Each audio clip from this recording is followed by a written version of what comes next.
Bonjour, bonjour, fidèles internautes, chers amis, vous qui nous suivez de par le monde.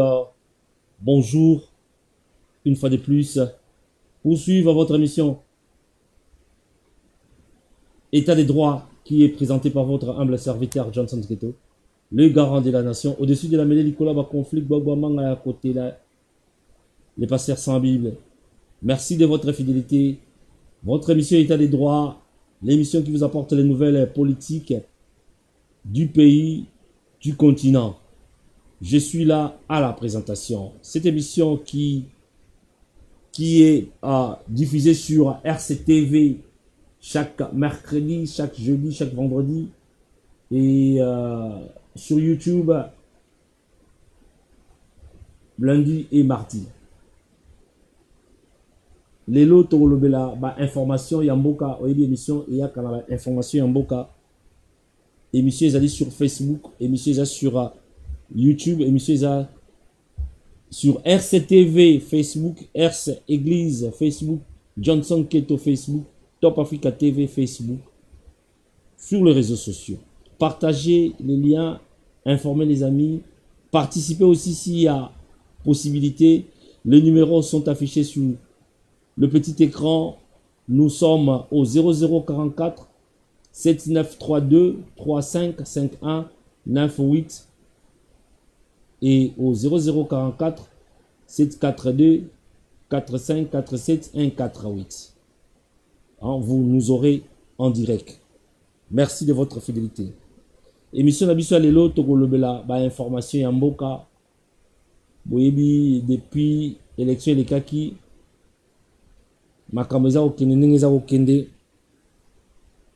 Toza kozela toujours président Félix Tshisekedi abimisela biso gouvernement, abimisa gouvernement oyo ekosala na ye mosala elongo.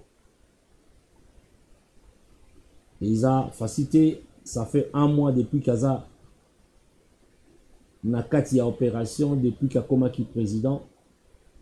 Ils ont moins de temps, les Congolais sont impatients, mais beau s'impatienter, beau patienter plutôt, pour ils allaient faciliter la conformer au gouvernement, aussi longtemps que vous avez la majorité dans le Parlement. Aussi longtemps que la majorité est dans la FCC, ou autorité morale nango ezali Joseph Kabila. Aussi longtemps que cash ou ezali composé na UDPS, INC et alliés, ba koki kozwa majorité te ya ba parlementaire na kati ya hémicycle. Donc il faut des consultations, des tractations et salama pour que le Premier ministre abima na katiwa. Normalement, dans une vraie démocratie, Premier ministre akobimela na parti oyo na groupement oyo majoritaire. Groupement oyo majoritaire, ils ont FCC au Lyon Soboyebi, ils ont qui na 351 députés. Na katia parlement. Donc population ils allaient causer là. Mais dans l'entretemps population ils allaient causer là. Nzala ezali, misère ezali, ba problème ezali. Tokoloba on a katia émission na biso. Na émission oyo susu toko paye sa tribute. Hommage, toko rendre hommage na un ancien Yabaninga ya Mouzé Kabila, ma compagnon de lutte, ya Mouzé Kabila, j'ai cité Abdoulaye Yerodia Ndombasi qui venait de nous quitter. Nous allons vous présenter sa petite biographie. Voilà, introduction to Nini Torolobela dans l'émission Alelo. L'émission Alelo, Ezali Yabino, Ezali Yabiso, Ezali Yabino Banso. Bozala prêt, Yakobenga, pour ezali émission na bino. Pendant que Régie a kobongisela biso ba photo ya FCC ndenge ba membre nyonso ya FCC ba kendaki ko signer encore pacte ya bonne conduite devant autorité morale na bango, autorité morale ya FCC. Boyebi Malamu, c'est le président sortant Joseph Kabila Kabange. Tokola Sabino Bilili, Tokola Sabino ba photo plutôt ndenge photo pezali kaka Bilili na domaine ya biso ya média, photo pe kaka ezali Bilili. Tokola Sabino Bilili ndenge nini makambo nyonso elekei kuna basigné balobi moto akolongwa te bango lokola bazali na majorité na kati ya parlement. Il faut ba consolider majorité wana pour que bakumbela premier ministre abimela epai na bango. Bakendeki na kingakati bino banso boyebi kingakati ezali esika oyo président Joseph Kabila avandaka, esika oyo ye alingaka mingi kokutana na baye politique bango banso bazalaki kuna na kingakati pote ba signer ba engagement na bango. Tokotangela bino ngo mingi na lopoto sima tokolimbola nini ba signer. Boyebi Front commun pour le développement FCC ezali dirigé par Joseph Kabila Kabange. Tokotanga boye. Les chefs des groupements politiques membres du Front commun pour le Congo en sigle FCC se sont réunis ce mercredi 20 février à Kingakati autour de Joseph Kabila, leur autorité morale. Les membres du FCC ont signé un acte d'engagement reprenant 7 points, notamment la fidélité et loyauté à Joseph Kabila, initiateur du FCC et président honoraire. Ci-dessous, le 7 engagements pris par les cadres du FCC. 1. Réaffirmons notre fidélité et notre loyauté à son Excellence Joseph Kabila Kabange, président. Bon, ils ont mis président de la République, honoraire, initiateur et autorité morale du Front. Point 2. Nous engageons à demeurer unis et solidaires sous le leadership de l'autorité morale. 3. Déclarons membres de la majorité parlementaire FCC au sein tant de l'Assemblée nationale que des assemblées provinciales, respectivement les députés nationaux et provinciaux élus sous la bannière des partis et regroupements politiques membres du Front. 4. Convenons d'instituer des mécanismes de coordination et d'unité d'action entre les groupes parlementaires du FCC dans toutes les assemblées où le nombre de nos élus et les exigences d'efficacité politique nous imposent d'en avoir plusieurs. 5. Décidons de nous muer des coalitions électorales en plateforme politique de gouvernement. 6. Convenons de nous organiser en conséquence en dotant le front des organes requis pour un fonctionnement efficace, compatible avec sa nouvelle vocation de coalition et de gouvernement. 7. Nous engageons à nous abstenir de toute initiative susceptible de nuire à l'unité d'action des membres du front, singulièrement de ses élus à tous les niveaux, et à respecter en toutes circonstances les décisions des organes du front. Le futur Premier ministre sortira. Le futur, je répète cette phrase, vous qui nous suivez sur RCTV, en collaboration avec Top Africa TV, dans votre émission État des droits, je répète la dernière phrase pour une meilleure audition.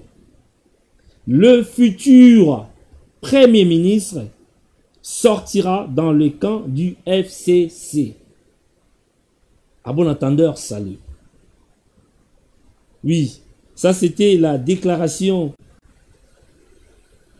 les engagements, les 7 engagements pris par les membres du FCC aujourd'hui même à Kingakati, en présence de Joseph Kabila, l'autorité morale de cette plateforme, de ce regroupement politique dénommé FCC, Front commun pour le Congo. Donc, Bomoni, bana FCC, balobi bango ba tikate, ba ke ba kutani na mukonzi na bango, autorité morale na bango na Kingakati, a bengisi bango, à mettre bango à l'ordre. Ba yokani, balobi, moto moko te a kolongwa na FCC. Bango nyonso ba signé 7 points. Balobi baza fidèle, pe loyal, na singulier, na pluriel et comme loyaux. Baza loyaux pour baser belé. Loyaux na Joseph Kabila. Kabange oyo azali autorité morale nango pe initiateur ya FCC pe président honoraire nango. Balobi boye ba réaffirmer loyauté na bango na excellence Joseph Kabila Kabange, tout ça autorité morale. Ba s'engager ya ko demeurer ensemble na leadership na ye. Balobi ba déclarer bazali ba membre ya majorité na bazali na majorité na kati ya parlement. Ba membre ya FCC bazali majorité na kati ya parlement pe na assemblée nationale pe ba assemblée provinciale. Ba député na bango nationaux ba oyo bazali kotambola na étiquette ya ba parti politique pe regroupement ya front. Ba yokani ya kotia ba mécanisme ya kosala ndenge nyonso mpote coordination pe unité na kati ya ba groupement na ba parti politique eza na kati ya FCC bazala toujours liboke pona ba eli na bango basala mosala ya malamu bazwa ba résultat ya kitoko. Balobi boye na point 5 mitano ba décider yako ningisa yako sala ke coalition na bango électorale ezala coalition moko politique, plateforme moko politique et dirigée. Bayokani isusi yako s'organiser en conséquence yako pesa front commun pour le Congo, ba organe oyo ya fonctionnement efficace compatible na vocation na ye na ndenge bazo monela makambu lobi ya ko diriger. Balobi boye na tsuka ba s'engager ke mutu moko te yaya na makanisi ya ko bebisa lisanga na bango ya front pour les sangana bangwana ba sangani vraiment mpote à tous les niveaux na ba provincial, députation nationale, na Sénat, bazala. Mais na souka eloko motuya balobi boye bango balobi boye premier ministre akoute pas mususu te aoute pas na bango po bango bazali na majorité parlementaire na yango. Ça veut dire ce que ça veut dire. Ça veut dire que ata président Fachi asali nyonso majorité premier ministre il faut bimela na FCC bana FCC balobi bongo il fait salama bongo donc bana FCC balobi eko salama bongo. Félix Tshisekedi ata sali nyonso il faut pour la bango balobi il faut président Félix Tshisekedi akosala nyonso premier ministre abimela na FCC. Tango premier ministre abimela na FCC ba ministère mosusu pe bako kabola yango. Mais tango bako kabola yango ndenge nini po ye azali président azali pe na pouvoir oyo ya ye. Mais pouvoir ya ye et ko permettre ye asala gouvernement comment a diriger yango ndenge nini après ça va poser clé et pas ya banani. C'est là où beaucoup de gens balango mususu eza ko se délire bato mususu baza ko lobake a kozala na pouvoir moko limité parce que FCC na côté na bango balobi bako tika te bako lâcher prise te pour bango ba gagner. Awa tozolobe la fraude électorale te tozolobe la makambo elekine élection te tozolobe la en présence de nous avons un parlement qui est dominé par le FCC. Le FCC est majoritaire. En principe, c'est le FCC, de l'FCC que viendra un premier ministre. Donc, premier ministre, à Koutana FCC. Si le président Félix, ce qui premier ministre a outina FCC, bah pour c'est clé. Ba poste oyo ezalaka vraiment que ba ministère oyo ekangaka makambo bako pesa ngo bato ya nani. Tozali na ba affaires étrangères, tozali na défense, tozali na ministère à justice, économie, budget, banque centrale, tozali na ba ministère nini bo rappeler ngai bino bato Yamayele Carmel Media a rappelé ngai ministère nini Oyo Bango décentralisation intégrité territoriale et kokende pa ya nani oyo mona budget na lobi yango déjà budget sika oyo mosolo ya mboka Tokoya Romona, président Félix Tango Moussou Mona Batikeli ye kaka, ministère à sport. Oh non, Batikeli ye kaka, ministère ya culture et art. Il y a enseignement supérieur et secondaire, ce qui bakabola yango. Portefeuille, et qu'on ne pas un nani. Pêche, et qu'on ne pas un nani. Défense nationale, mapinga, et qu'on ne pas un nani. Tozo zela, gouvernement on a ebima, pour Congolais à mon clair. Parce que ça la bateau au bazar olobake, le président Félix n'est qu'un président honoraire. Mais cela va se vérifier quand on aura vu la composition du gouvernement. Composition, ossature nango, nomenclature nango kozala ndenge nini. Président pouvoir na yego suka wapi. Selon la constitution bien sûr.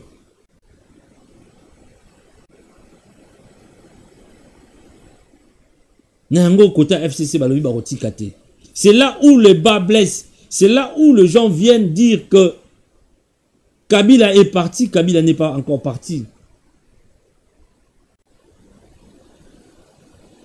Certaines personnes disent que Félix Tshisekedi, Azana Liboso, mais na simanaye ombrage. Il y a Joseph Kabila Zakaka. Mona Kindenge, visite naye, rencontre na bangona Union africaine. Et créa qui tolé sur la toile. Certaines langues disent aussi que pourquoi président Félix toute sortie à Lingui est à la médiatiser. Pourquoi quand rencontre il fallait à la médiatiser? Est-ce que c'est le en catimité, en coulisses? On a vu Joseph Kabila en tenue militaire, en kaki militaire. Quel poste occupe-t-il dans l'armée? Na armée n'a pas occupé poste nini pour continuer toujours qu'on a ta tenue militaire. Il y a tant de questions qui demeurent non répondues. Nango banamboka basali koloba boye. Président Félix a eu bokondi 1 mois. Gouvernement n'a pas de mais ba charge ZDG belé. Tomoni alinga okene na campus a keité a dépêché professeur Morokuna, professeur Rana Komikuna, babandi kofinga président Félix. Nango toza ko interpeller pe bino bato boza pembeni na ye. Nayebi kende koza ko benga biso ndeko koza ko benga biso si c'est pour l'émission tu oza benga biso pour l'émission.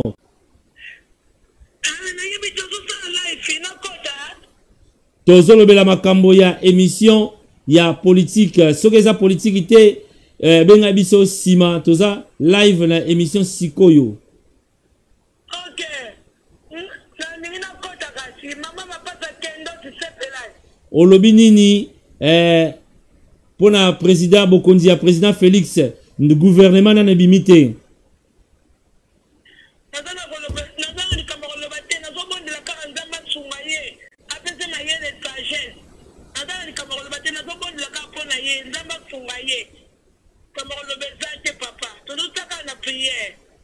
Nzamba kosunga ye ndenge yo pe bakosunga yo na soirée na yo ya le 23 mars oyo organisé pona ba mama ndenge tozalaki na bino kuna mama Keita pe apesi merci na base banso basungaki ye na soirée Saint-Valentin yo mama mapasa genda toyebi ke le 23 tozali na yo na soirée kuna na côté ya Oasis tozali kuna donc merci mingi na participation na yo.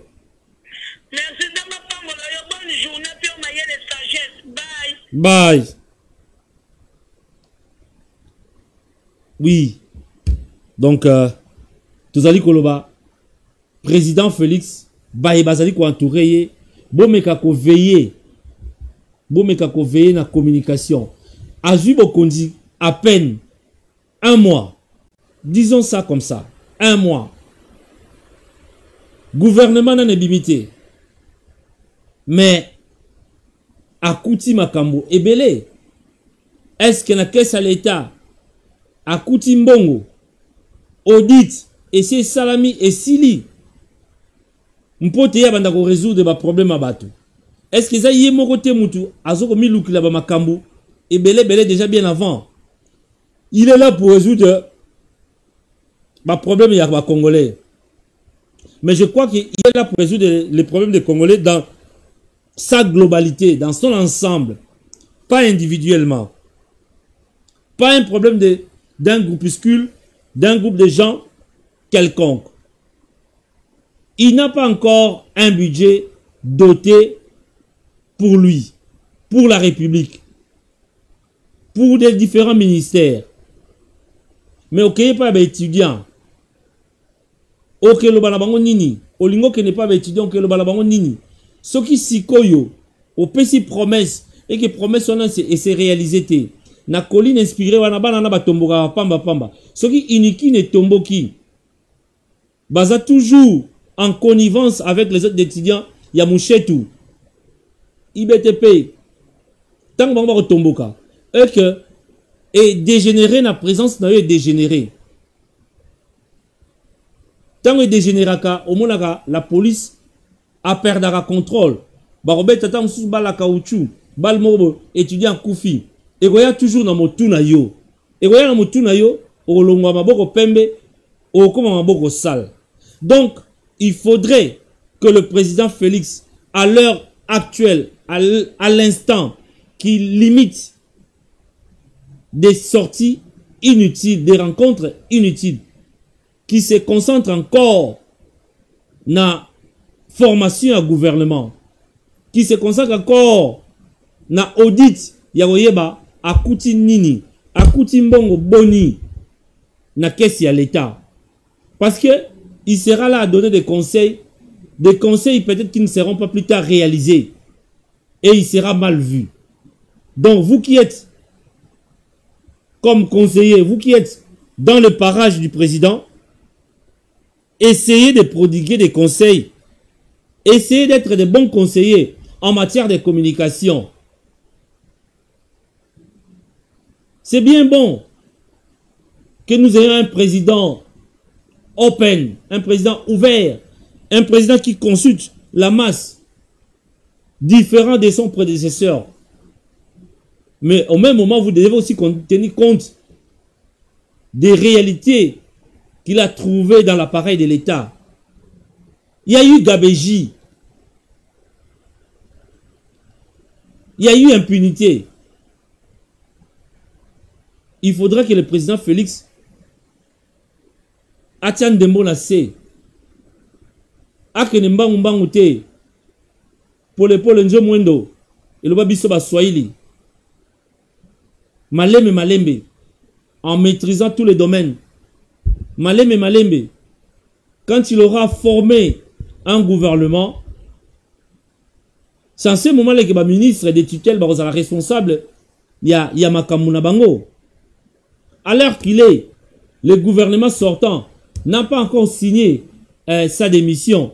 Donc, pour aller voir les étudiants, il devait normalement déléguer le ministre de l'enseignement supérieur. L'enseignement supérieur, le ministre est toujours là. Il est toujours en action. Il n'a pas encore démissionné. Il n'a pas encore déposé sa lettre de démission. Donc, il est toujours en fonction. Il devait aller voir les étudiants. S'il y a la gronde là-bas, s'il y a des réclamations, il récolte les réclamations et il les ramène auprès du président de la République. Comme il n'y a pas un gouvernement à former depuis sa nomination, depuis son élection. Donc, il faudrait que les gens qui sont autour du président tiennent en compte certains paramètres. Vous l'exposez. Et quand vous exposez un président comme ça, un responsable de haut rang, le numéro 1 de la République, vous l'avouez à l'échec. Il sera voué à l'échec. Quand il va promettre des choses, peut-être qu'ils ne seront pas réalisées à 100%, il va donner des promesses qui risque de se terminer en queue le poisson. Donc, le conseiller du président, il est temps. N'oubliez pas que de l'autre côté, il y a aussi l'opposition. Il y a Martin Fayulu qui ne lâche pas prise. Il continue son bonhomme de chemin, il réclame toujours la vérité des urnes, la vérité des urnes, la vérité des urnes, la vérité des urnes. En finalité, il deviendra l'opposant numéro 1. Il sera là aussi à veiller aux actions du gouvernement, aux actions du président Félix Tshisekedi. Donc, le président n'est pas là seulement pour les sorties médiatique, il faudrait que le président reste encore calme, agisse à un homme sage, à un homme retenu, à un homme qui maîtrise la situation. Si la régie est prête, nous allons balancer la photo de la personne qui nous a quittés. J'ai cité Hérodia. La régie, si la régie est prête, faites-nous signe pour que nous puissions balancer, pour que les gens qui ne connaissent pas Monsieur Hérodia Ndombassi puissent avoir une idée de sa personne. Donc, M. Hérodia nous a quittés. Il fut un compagnon de lutte. Un compagnon de lutte du feu Musée Kabila. Il a combattu avec Musée. Abdoulaye Hérodia Ndombassi. Oui. Il est né le 5 janvier 1933 et il est décédé le 19 février 2019 à l'âge de 86 ans. Qui était Abdoulaye Hérodia Ndombassi? Né le 5 janvier 1933 et il est mort le 19 février 2019 à Kinshasa. Abdoulaye Hérodia Ndombassi fut un des 4 vice-présidents du gouvernement de transition de la République. Vous vous rappellerez, à l'époque où nous avions eu un président et 4 vice-présidents. Parmi les 4 vice-présidents, il y a eu Abdoulaye Hérodia Ndombassi, Jean-Pierre Bemba, l'autre là. Comment il s'appelle? Je vais revenir sur son nom. Et il est aussi décédé. Donc il est parmi les 4 vice-présidents. Abdoulaye Hérodia Ndombassi azalaki moto oyo na 1998 tango ba Rwandais bazalaki na kati ya Congo a prononcaka phrase moko eningisaka mokili oyo esalaka ba Congolais ba se fâché. Je crois que Roger tili biso photo ya Abdoulaye Hérodia Ndombassi wana za omona ye a bengaka ba Rwandais vermine, des vermines, un vocabulaire jamais entendu et bimaka na monoko na ye et salaki pagaille na mokili mobimba ba Congolais ba silikaka bomonaka bana changu esika oyo révolution bandaka mingi na Kinshasa changu esika oyo atozali artiste atozali nano yoko postuler kuna soki changu lobi non baboyo soki changu ndimi yo bandimi yo changu bazwaka ba Rwandais babwakaka bango na maya njili e créaka ba tension na kati ya mokili. Abdoulaye Hérodia Ndombassi balansaka mandat international pour na bakanga ye et depuis lors abima lisusu libanda pays te avanda na ye na ndenga ye kokufa balobaki ba propos wana ezalaki haineux ezalaki ba propos ya haine ba propos moko haineux ya xénophobie. Donc balansaka mandat international pour bakanga ye mais motongo pas zalaki moi têtu makasi talaka moto déjà kutanaka na ba Che Guevara moto zalaka déjà na ba Lumumba têtu makasi aboyaka na ye pe ko bima mboka avandaka na ye tango Kabila Joseph akomaki président azalaki moto oyo abandaki kobenga ye toujours fiston ata na téléphone ata na nini fiston mais si batindelaka ye bato bayebisa ye ke vraiment ils ont ça la bien te obengaka Joseph Kabila fiston et ça comme qui mokonzi Luka a changé langage. Abdoulaye Yerodia Ndombasi azalaki sénateur na kati na parlement na biso na sénat na biso, qu'est-ce que je dis, na kati ya sénat na biso. Abdoulaye Yerodia Ndombasi atiki biso. Abdoulaye Yerodia Ndombasi azali moko ya ba politicien minene na kati ya mboka na biso, akei a refusaka kolata costume oyebi na sénat pona kozwa maloba esengeli olata costume oza na tenue correcte, tenue de ville. Ye aboya kolata costume boyebi tenue na ye babandaki kobenga ye l'homme en gilet. Azalaki na ba gilet ya ndenge nyonso.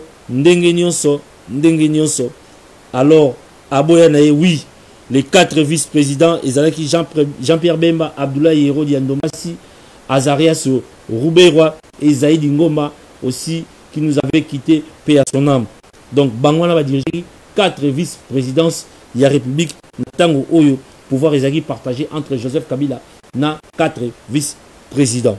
Abdoulaye Yerodia Ndombasi azalaka pe ministre ya affaires étrangères pe éducation nationale entre 1998 et 2002 sous Kabila le père. Hein? Il a été ensuite élu sénateur na Congo central lors des élections organisées en 2007. Le 11 avril 2000, Yerodia Ndombasi Abdoulaye a été frappé par un mandat d'arrêt international lancé par le juge d'instruction belge Damien Van der Merch. Il était alors chef de la diplomatie congolaise. Natangana balansaki pour bakangaye na ba propos wana aîné vermine. Il avait été reproché d'avoir tenu en 1998 des propos d'incitation à la haine raciale. En effet, il appelait les Congolais à l'autodéfense. Congolais va se défendre et les encourageant à exterminer les populations congolaises et étrangères désignées comme agresseurs qui soutiennent ou soutien infiltré à des agresseurs.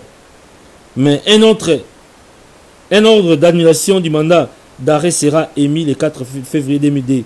Donc, balongolaka mandat wana na Cour internationale de justice qui estimait qu'en tant que ministre des Affaires étrangères en exercice, Yerodia ne pouvait être poursuivi par les tribunaux d'un tiers pays, peut-on lire sur la toile. Donc, wana ezalaki nouvelle tozalaki nango na lelo, ba nouvelle na biso yangwana tozalaki nango toye awa lobi tokozongela bino tolobeli bino basango ndenge nini président Félix azali kotambusa makambo na ye. Vraiment tobeteli bino masolo ya FCC Régis soka kolakisa biso ndenge bato ya FCC bakendaki kosigner ba 7 points na bango ya engagement, basigner fidélité pe loyauté epai ya mokonzi na bango moral, autorité morale na bango Joseph Kabila Kabange. Na yango bana Congo bofongola miso tozali awa mosala esama Congo na biso ekende liboso, Congo na biso ekoma un état de droit, Congo na biso ezwa émergence sur tout le plan, Congo na biso côté social babosa na yango te, Congo na biso ezali mboka oyo ya bwana boyebi président Félix na moko ya mibeko na ye auti ko instruire na DGM oyo ezali direction générale de migration, d'immigration te mais de migration, balobi boye congolais nyonso oyo akoma mopaya, congolais nyonso akoma mopaya, okoma british, okoma canadien, okoma français, okoma belge, okoma italien, okoki kokende kozwa visa kaka na port d'entrée, c'est-à-dire soko okitela na njili okei na passeport na yo na identité moko ezo témoigner que yo ozali Congolais d'origine, okoza na passeport akala, okoza na maya pondu, okoza na iloko moko o ezolakisa que yo za Congolais, bakopesa yo visa na port d'entrée. Soki na aéroport anjili okozwa visa, mais visa wana durée nango eza kaka 30 jours. 30 jours, soko dépasser 30 jours, kende na DGM au prolongé. Ok, na DGM au prolongé. Tina to kendaka lisusu na ba ambassade, to kende ko luka ba prise en charge, ndenge ba betisaka biso ba poto, o kende ko luka soki mama ambassadrice, to za susu kuna te, to ko kende directement population et le biba ko kende directement na njili, mais ma passeport no ya kala, o la kisi ke oza Congolais d'origine. Mais maman ya pondu Congolais d'origine. To ko za na carte de service de biso boy to sala na ba onatra. To sala na onatra. To memi yango ezalaki ezoki ekotaki en vigueur. Mibe ko ne kotia en vigueur le 18 février. C'est le président Félix Tshisekedi qui a ordonné à la DGM, au DG de la DGM, il y a l'écriture circulaire voilà. Ba compagnie internationale, ba compagnie d'aviation internationale sont au courant. Donc mutu moko te a compliqué yo. Ozali belge. Oh yo komo nani? Onga komo ngai trésor image. Zo passeport na yo. Koke na ambassade te. Kene malamo na aéroport anjili. Mema identité no kala. Trésor, est-ce que yo za identité kala? Yo kola awat. Est-ce que vous avez une identité? Yo za na identité hein, trésor. So za na identité te. To sala effort to peso identité ya kala. Po to yebi ke yo yebi ndenge ba betaka nzango na kisasa. Oza mwana o yebi nzango, yebi ma identité trésor. Donc okozwa passeport na yo o annexé au pays. O yo o ngai komo na nani? O Hortense mama na Jemima, o ya piano. Zo passeport na yo. Tia yango wana, zo identité kala. Kende. O nga komo na Willy Buduku. Tia passeport na yo. Nono masolo. Oza na besoin ambassade de sous-souté. Balobi passeport na yo. Ozui passeport akala, identité akala ya Congo. Ozola koza Congolais. Ok, na somba billet na yo, kende na Itro, kende na Gatu, kende na Zanfantem, kende na Roissy. Zo un peu pour na yo, kende Congo. Au comme na aéroport anjili, au présenter bango lobi, ngai mo na Congo, na ye na zo fanda pendant 30 jours. Bobetela nga visa. Au futi mbonga visa, ba betelo visa na yo au koti. Soko yebi ko dépasser 30 jours. Kende na kati kuna na Kinshasa na DGM, ok, au futi mbongo, au prolonger visa na yo. Soko taki na Lubumbashi, oye na port d'entrée nyonso ko côté là. Ba msuba côté la nzela Brazzaville. Au côté nzela Brazzaville, na Bichingobila, ba beteli au cachet. Oyebisi bango ngai Johnson Keto, mokonzi ya Top Africa Magazine, garant de la nation na ye. Bobetela ngai na vendre 30 jours. 30 jours quand on pèse koki na monter na 20e. Na bibi nanga na zongi nanga. Na zongi nanga. Na zongi nanga na zonga mona mo Tottenham boy. Na zongi nanga. Donc mibeke koi moko ya ba mibeko oyo bat ba sepeli muke na Félix Tshisekedi yangwana potanga ko lobote ba Congolais bozonga alobote alobi bangunda na biso kufa alobi sikoyo Congolais bobetele pe maboko trésor betele maboko gotier betele maboko alobi to banda okende sans visa double nationalité ekoya to koma nango mibale ekoya aza mona poto to kolanda ye maloba esike sengi to landa ye maloba to kotika ye bongo te président Félix Tshisekedi tokotika ete esika sengi to tsaye maboko tokotia maboko esika sengi to loba tokoloba po biso média tozali quatrième pouvoir oyo esengi mboka na biso et comme état de droit mboka na biso makambo ekende bien to sengi bongo to sengi mboka na biso ekende bien émergence d'un état de droit na yango to komi na biso na suka to lobi boye nzambe azala na biso nzambe azala na bino nzambe apesa ye makasi nzambe apesa ba politicien na biso motema ya kimoyibi te ba politicien na biso motema ya lokoso te motema ya kobongisa mboka conscience na ba homme politique conscience ekota na moko na kati na biso ozali moto kombola balabala kombola balabala pour que balabala ekoma propre ozali molakisi soki ba futi yo mbongo na yo bien tangisa bana bazwa mayele ozali mokonzi PDG koyiba 30 millions te yo yibi 30 millions mais ba travailler ba futamité wana olingi nini olingi mboka kende liboso to mboka ezonga sima na yango conscience ekota na moko na biso muta koma conscient na poste na rôle na ye oya ko jouer na lobi boy ba fourmi bazalaka mike mais basanganaka po ba mema mokuwa ya kilo yango biso pe ba congolais to sangana to za liboke to tia ba différence na biso à part pour que le pays aille de l'avant pour que le pays demain ezala balkanisé. Faites attention, vous qui voyez la situation politique du pays, mais derrière ça, il y a des complots, il y a des impérialistes qui sont là, il y a des multinationales qui sont là, il y a les intérêts qui priment. Il faudrait faire attention, œuvrons pour l'émergence d'un état de droit dans notre pays. Sur ce, je dis quoi? Je vous dis merci d'avoir suivi cette émission. Merci d'avoir été connecté. Partagez le lien. Nous sommes là sur RCTV chaque mercredi à 17 h, chaque jeudi à 21 h et vendredi à 20 h. Connectez sur Facebook sous le nom de Johnson Keto, sous le nom de Top Africa TV, RCTV, et abonnez-vous sur notre chaîne YouTube Top Africa TV. Johnson Keto, on en a 2, et abonnez-vous aussi, consultez notre site le www.topafricamagazine.net, un site responsable pour les responsables. Ciao ciao, on se retrouve demain à 21 h pour de nouvelles infos. Ciao ciao, God bless.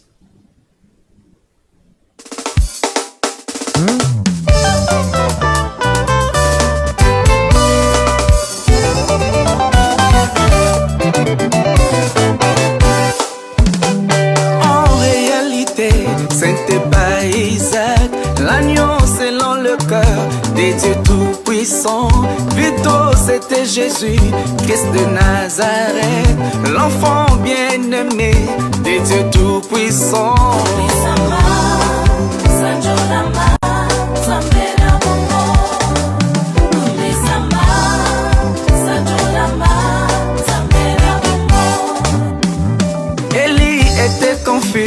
Kinoki ma Jezabel, Eli abosana, Kionde Nzambe nanguya, Biso tozana yo, Torso bombe, Tomoni nguya na yo, au travers Jésus.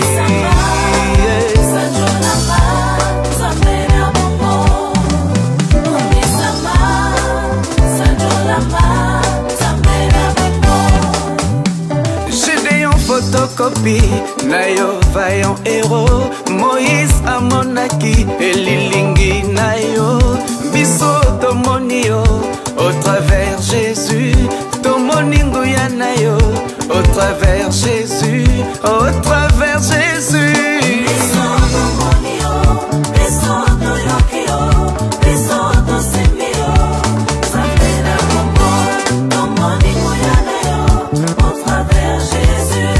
Au travers Jésus,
Tout-Puissant. Plutôt c'était Jésus, Christ de Nazareth, l'enfant bien-aimé des dieux Tout-Puissants.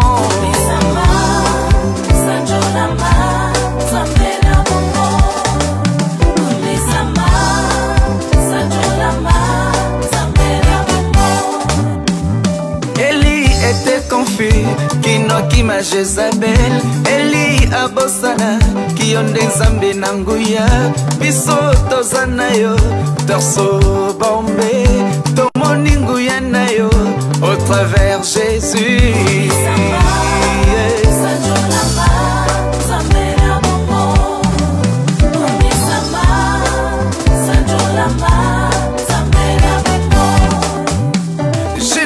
Photocopie, Nayo vaillant héros, Moïse amonaki, Elilingi Nayo, Biso tomonio, au travers Jésus, Tomoninguya Nayo, au travers Jésus, au travers Jésus.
C'était pas Isaac, l'agneau selon le cœur des dieux tout-puissants.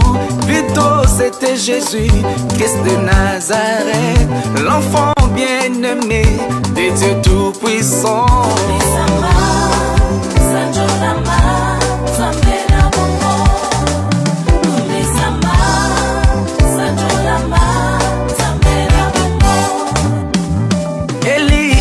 Confus, Kinoki ma Jezabel, Eli abosana, Kionde Nzambe nanguya, Biso tozana yo, Torso bombe, Tomoni nguya na yo, au travers Jésus.